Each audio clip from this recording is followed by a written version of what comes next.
M Shiva Gautam and now I am starting the new video session. Okay, हमारा video का जो topic होगा वो होगा career in React Native. Okay, तो जैसा कि आप जानते होंगे कि रिएक्ट जेएस के बारे में तो आपने सुना होगा, ठीक है, लेकिन रिएक्ट नेटिव ये भी मार्केट में एक बहुत अच्छी टेक्नोलॉजी है और अभी सबसे ज्यादा ट्रेंडिंग टेक्नोलॉजी है। ठीक है, यदि आप गूगल में सर्च करेंगे तो गूगल के अंदर सबसे ट्रेंडिंग टेक्नोलॉजी में आपको रिएक्ट नेटिव का नाम मिलेगा। और रिएक्ट नेटिव एक्चुअली क्या होता है, रिएक्ट जेएस से जस्ट डिफरेंट है। ठीक है, जैसे रिएक्ट जेएस आपका वेब डेवलपमेंट के लिए होता है, वैसे रिएक्ट नेटिव जो है वो आपका एक नेटिव मोबाइल एप्लीकेशन डेवलपमेंट के लिए। यदि आप नेटिव मोबाइल मतलब एक ऐसा मोबाइल एप्लीकेशन जिसको आप एंड्रॉइड प्लेटफॉर्म और आईओएस प्लेटफॉर्म दोनों के लिए यदि आप बनाना चाहते हो तो आप रिएक्ट नेटिव सीख सकते हैं या रिएक्ट नेटिव के बारे में आप लर्न कर सकते हैं। तो रिएक्ट नेटिव के बारे में मैं आपको बताना चाह रहा हूं कि रिएक्ट नेटिव 2 साल के अंदर बहुत ज्यादा पॉपुलर क्यों हुआ, क्यों आज के डेट में कंपनी की पहली रिक्वायरमेंट आईओएस या एंड्रॉइड नहीं है। आज के डेट में कोई भी कंपनी यदि ऐप डेवलपमेंट में काम करती है उसकी पहली चॉइस क्या है, रिएक्ट नेटिव है। तो ऐसा क्या हुआ कि iOS एप्लीकेशंस और एंड्रॉइड एप्लीकेशंस की पॉपुलैरिटी धीरे धीरे डिक्रीज हो रही है और रिएक्ट नेटिव की पॉपुलैरिटी बढ़ रही है। तो उसका सबसे बड़ा रीजन यही है कि react native cross platform compatibility है, मतलब आप एक ही प्लेटफॉर्म पे दोनों के लिए एप्लीकेशंस बना सकते हैं, एंड्रॉइड और iOS दोनों के लिए। ठीक है, दूसरा ये एक ओपन सोर्स है। React native is open source means कोई भी डेवलपर्स इसको इजी वे में हैंडल कर सकता है, डाउनलोड कर सकता है, इसको कस्टमाइज कर सकता है, इसके हर एक कोड अवेलेबल है। ठीक है, आपको किसी भी टाइप के कस्टमाइजेशन में कोई प्रॉब्लम्स नहीं आएगी। ओपन सोर्स कम्युनिटी है, यदि आपको किसी भी टाइप का कोई प्रॉब्लम है, कोई डाउट है तो आप बहुत अच्छे से पूछ सकते हैं। ठीक है, शॉर्टर डेवलपमेंट साइकिल, आप बहुत आसानी से कम समय में आप डेवलपमेंट कर सकते हैं। जैसे बात करें अपन HTML CSS जावास्क्रिप्ट इस तरीके का लैंग्वेज है रिएक्ट नेटिव, मतलब आपको बहुत ज्यादा हायर स्टैंडर्ड कोड लिखने की जरूरत नहीं है।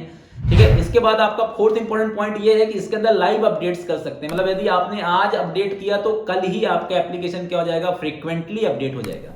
ठीक है, जिसमें कोड पुश बहुत आसानी से कर सकते हैं। iOS के अंदर यदि आपको कोई चेंजेस किया है और उसका जो कोड पुश है उसके लिए आज के डेट में तो विद इन अ वीक भी लग सकता है, एक हफ्ते के अंदर भी अपडेट करता है, पर इसको बहुत इंस्टेंटली अपडेट कर सकते हैं। परफॉर्मेंस भी इसका बहुत बेटर है। ठीक है, UI एंड परफॉर्मेंस में भी बहुत नंबर 1 है। यदि आप कोई भी एप्लीकेशन यदि iOS में बनाते हैं या कोई एप्लीकेशन आप एंड्रॉइड में बनाते हैं और उसी एप्लीकेशन को यदि आप रिएक्ट नेटिव में क्रिएट करते हैं तो आपके एप्लीकेशन का परफॉर्मेंस आपको बहुत अच्छा मिलने वाला है। ठीक है, फास्ट रीलोडिंग, आपका एप्लीकेशन का जो लोड टाइम है वो भी बहुत बेटर है। ठीक है, इसके बाद कवर्स 2 मेजर इकोसिस्टम। ठीक है, जो एंड्रॉइड और iOS के बीच में जो गैप था, ठीक है, एंड्रॉइड और iOS के बीच में कम्युनिकेशन, यदि आपको एंड्रॉइड iOS प्लेटफॉर्म में यदि कोई एप्लीकेशन बनाना है तो आपको 2 अलग अलग प्लेटफॉर्म का नॉलेज आपके लिए रिक्वायर्ड था। ठीक है, यहां पर इसने पूरा एक इकोसिस्टम बना दिया कि आपको एक सिंगल प्लेटफॉर्म के अंदर ही आप iOS और एंड्रॉइड दोनों के एप्लीकेशन बना सकते हैं। तो धीरे धीरे क्या हो रही है, जो पॉपुलर एप्लीकेशंस थे वो भी आज के डेट में धीरे धीरे किस पे स्विच हो रहे हैं, रिएक्ट नेटिव में स्विच हो रहे हैं। जैसे आपने सुना होगा स्काइप का नाम,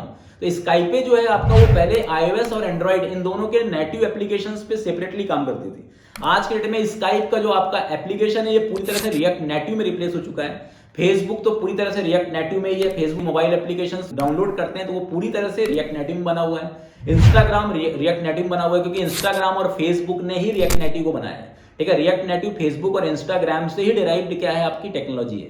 ठीक है, टेस्ला कंपनी का नाम आपने सुना होगा, ये भी रिएक्ट नेटिव को ही प्रीफर कर रही है।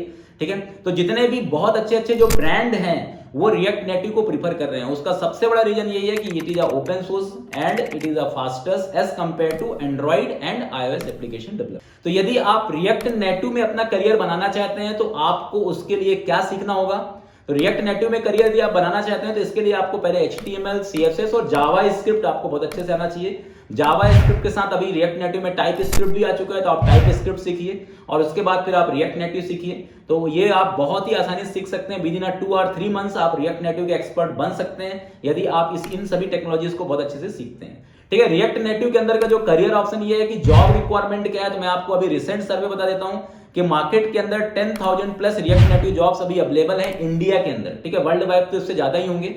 ठीक है, साथ में 3265 जॉब्स अभी इंडीड में आपको मिल जाएंगे, 8650 इन naukri.com और बहुत सारे अलग अलग पोर्टल, सभी पोर्टल्स में देखा जाए तो 10,000 प्लस जॉब रिएक्ट नेटिव में अभी हैं रिसेंटली। इसका जो पैकेज है यदि अपन बात करें 1 ईयर टू 6 ईयर्स के बीच में तो इसका पैकेज है 1.4 लाख से 11 लाख तक, मतलब फ्रेशर लेवल पे 1.4 लाख पर एनम से लेकर के 11 लाख पर एनम। ठीक है, ये मैं आपको एक इनिशियल लेवल की कंपनी की बात कर रहा हूं, मैं मल्टीनेशनल या बहुत बड़ी कंपनियों की बात नहीं कर रहा हूं। ठीक है, मतलब एवरेज सैलरी जो है वो 2.0 के अप्रॉक्स है, 2.0 लाख एवरेज सैलरी है।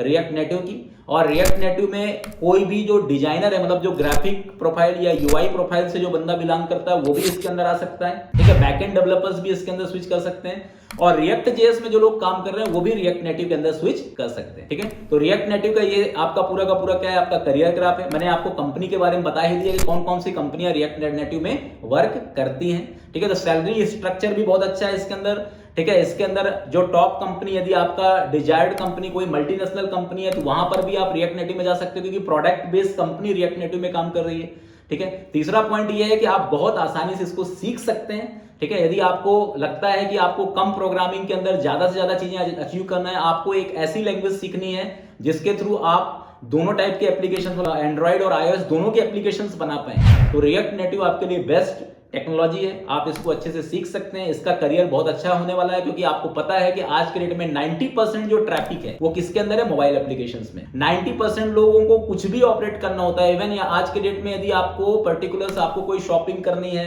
आपको मेल भेजना है, ठीक है, आपको बिल, इलेक्ट्रिसिटी का बिल जमा करना है, ठीक है, everything if you want to operate, तो आज के डेट में आप किसका यूज करते हैं, मोबाइल फोन का। और मोबाइल फोन आगे आगे इसकी यूटिलिटी और ज्यादा बढ़ने वाली है, तो रिएक्ट नेटिव का करियर आपका बहुत अच्छा है, ठीक है। यदि आप iOS या एंड्रॉइड एप्लीकेशन सीखने को सोच रहे हैं तो पहली चॉइस आपकी रिएक्ट नेटिव होनी चाहिए, okay. Thanks to watch this video.